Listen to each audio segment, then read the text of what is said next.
우리가 그 미국 고관세 때문에 걱정이 많았잖아요. 그런데 보니까 지난달 우리 수출이 역대 최고치를 기록했네요. 네, 지난달 수출이 3년 6개월 만에 사상 최대치를 경신했습니다. 1년 전보다 12.7% 늘어난 659억 5천만 달러, 우리 돈으로 따지면 92조 7천억 정도인데요. 지난 2022년 3월 이후 가장 많습니다. 분기 실적으로도 역대 최고치입니다. 3분기 실적은 1,850억 3천만 달러인데요. 작년보다 6.6% 늘었습니다. 왜 이렇게 많이 늘었나 궁금하실 텐데요. 수출 1위 품목인 반도체와 자동차가 기록적인 실적을 냈습니다. 반도체 수출은 작년 같은 기간보다 무려 22% 늘어나서 166억 달러를 기록했는데 이것 또한 역대 최대 실적입니다. 자동차도 16.8% 늘었습니다. 64억 달러어치가 수출되면서 역대 9월 가운데는 가장 높은 수치를 기록했습니다. 이 두 제품을 포함해서 수출 상위 15개 품목 가운데 10개 수출이 늘어났습니다. 그렇더라도 이 8월부터 관세가 높아진 대미 수출은 영향을 받았을 것 같은데요. 네, 살짝 줄었습니다. 대미 수출은 1.4% 감소한 102억 7천만 달러였습니다. 아직은 이제 우려한 만큼은 피해가 크지 않은 모습인데요. 9개 상위 수출 국가 가운데 미국을 제외한 8개는 모두 수출이 늘면서 전체 실적을 끌어올렸습니다. 중국이 0.5%, 아세안 국가들이 17.8% 올랐고요. 유럽연합이 19.3%, 중남미는 무려 34%나 증가했습니다. 정부는 이렇게 대미 수출이 위축된 상황에서 이런 성과가 나온 건 우리 기업들이 수출 시장을 다변화했기 때문이라고 분석을 했습니다. 다만 우리 기업들의 우려는 여전합니다. 특히 중소기업이 체감하는 압박이 심각한데요.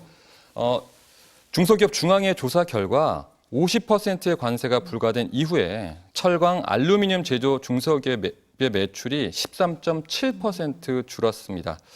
이들 기업의 전망은 더 어두웠는데요. 63.6% 기업이 향후 2년 안에 미국으로 수출했던 제품이 현지 기업으로 대체될 것이다. 이렇게 예상을 했고요. 6개월 안에 대체될 걸로 본 중소기업도 26.8%에 달했습니다. 중소기업들의 어려움이 더 큰 것 같습니다. 관세 협정이요. 이게 국민들도 쉽지 않은 일이란 건 뭐 분명히 알고 있지만 초조합니다. 어떻게 돼가고 있는 겁니까 지금? 지금 이제 러트닉 장관을 비롯해서 미국의 태도가 바뀌질 않고 있어서 예. 저희들도 물러설 수 없는 예. 협상을 하고 있는데요. 대안도 나름 몇 가지 제시했는데도 이미 했습니까? 예, 미국에서는 좀 완강한 입장이라고 예. 봐야 되고요.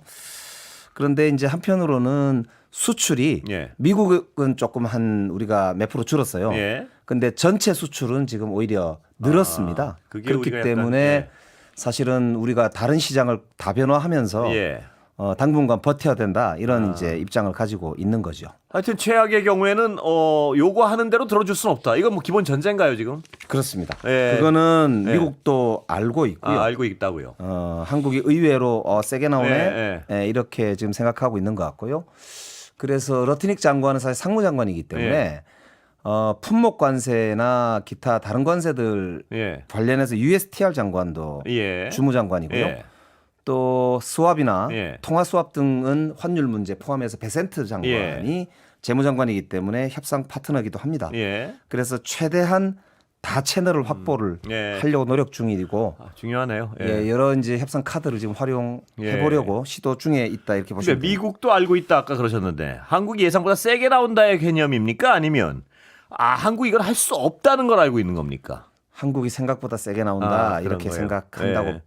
거기다 봐야 될것 인식을 같죠. 말입니다. 한국이 이걸 들어주면 거의 이건 불가능하다는 인식은 없습니까? 예. 아무래도 트럼프 대통령도 고집이 센 사람 예. 아닙니까? 예. 그리고 이재명 대통령도 만만치 않은 사람이고 외신 인터뷰 과정에서도 이재명 대통령이 내가 이거 그냥 사인했으면 아마 탄핵당했을 거다. 예. 이거 일부러 하신 말씀이라고 봐야 되거든요. 예. 그러니까 그만큼 트럼프도 이재명이라는 대통령이 만만치 않구나 이렇게 이제 인식하고 있다고 보고요. 예. 그래서 오히려 에이펙 무대가 네. 저희들 입장에서 굉장히 사실 중요한 무대가 되죠. 그래서 안보 예. 상으로도 중요하고요. 예. 관세 협상 관련해서 굉장히 중요한 계기가 될 예. 것으로 봅니다. 특별히 미중 간에도 예. 정상이 지금 6년 4개월 만에 다시 만나는 예. 거거든요. 그 무대를 양 정상이 다 한국을 지정했다는 것은 예. 그만큼 한국의 중요성 이런 거에 부각되는 거기 예. 때문에 이번 APEC이 저는 우리 입장에서 굉장히 중요한 그렇군요. 분기점이 될 수밖에 없다 이렇게 보죠. 굉장히 주목할 수밖에 없군요. 지금. 예. 그런데 미국도 완강하고 우리도 결코 들어줄 수 없는 조건이고요. 그러면 최악의 경우에는 일단은 시간을 끌 수밖에 없는 상황인가요? 지금 미국 경제학자 띵크탱크 소속의 이제 딘 베이커라는 예. 학자가 3,500억 불이면 480조가 넘는데 예. 차라리 관세금 한 20조도 안 되는데 예. 그거 물지 뭐 하려고 예. 480조를 그냥 갖다 주냐 예, 예. 이렇게 이제 미국 내에서도 비판이 나온단 예. 말입니다. 예.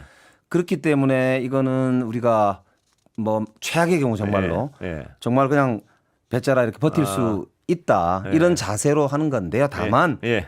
협상이라는 건 또 외교라는 것은 예. 나중에 결과가 중요하니까요. 예. 조금만 기다려 주시면 좋겠습니다. 아까 말씀하신 이미 안은 넘겼는데 저쪽은 변화 없이 완강하다 이 말씀을 하셨는데 우리가 어떤 안을 제시했는지는 여쭤보기 좀 그렇죠? 이거는 뭐 그건 아무래도 협상 우리 전술- 기업들의 예. 이익과 직결되고 해서요. 예. 조금 뭐 그거는 공개하기가 조금 어렵습니다. 예. 기업 입장에서는 그래도 이 부담을 좀 완화해주는 어떤 지원 방안이 있었으면 좋겠다라고 기대를 하는 것 같아요. 어떤 방안이 있을 수 있습니까? 사실 뭐 앞서도 말씀드렸지만 미국 시장이라는 게 굉장히 좀 특이합니다.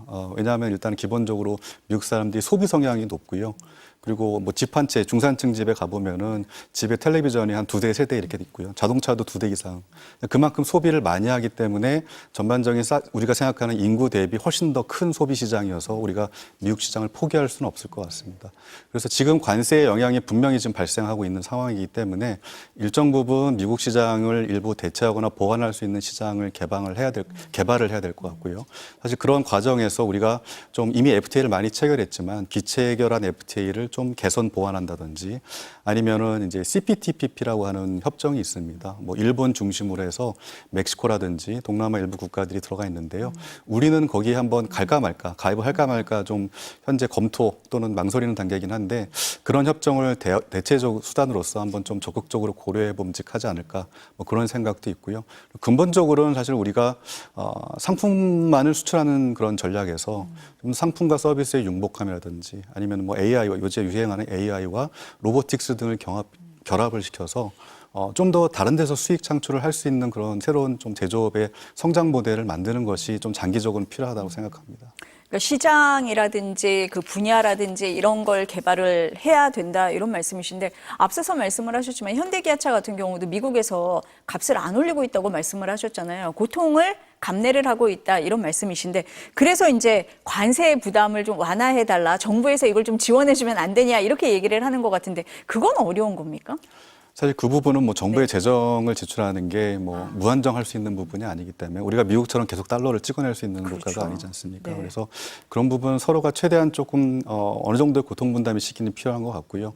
하지만 정부 입장에서도 기업 입장에서도 한계가 있기 때문에 뭐 그런 부분이 그렇게 길게 갈 수는 없지 않을까 뭐 그렇게 좀 조심스럽게 말씀드리고 싶습니다. 그러니까 기업들 차원에서 뭐 시장 개발이라든지 뭐 이 산업 분야 개발이라든지 이런 걸 혼자 하기는 어렵잖아요. 그럼 정부하고 같이 정부와 기업이 공동으로 그런 부분에 좀 힘을 써야 된다 이런 면도 있을까요? 사실 트럼프 대통령이 다시 이제 백악관에 들어갈 예. 때만 해도 제가 만났던 중소기업 CEO들이 네. 뭐 안 되면 4년 버텨보지 이런 말씀들을 하셨어요. 네. 근데 이제 지금 와서 생각해 보면은 저는 좀 이런 비유를 해서 말씀드리고 싶은데 트럼프의 관세 조치는 일종의 집중호우 같다. 근데 예전에 장마처럼 뭐 이런 집중호우는 좀 패턴이 다르지 않습니까? 그래서 굉장히 좀 고통스러운데 문제는 이게 계속 가는 건 아니거든요. 어느 시점 가면은 멈추긴 할 겁니다. 근데 더 큰 문제는 이 지구온난화 때문에 집중호우가 만들어졌다고 하잖아요. 그래서 지구온난화가 어떻게 보면 통상 환경의 질서의 근본적인 변화 뭐 이런 부분들이 저는 뭐 WTO라든지 지금까지 우리가 유지해왔던 또 그 안에서 혜택을 누려왔던 그런 자유무역의 시스템이 조금 변질되고 있다. 그 변화 아래서 우리의 대응 전략을 모색하는 게 저는 임시 방편보다는 좀 더 장기적인 전략 마련할 때 도움이 되지 않을까 뭐 그렇게 말씀드리고 싶습니다.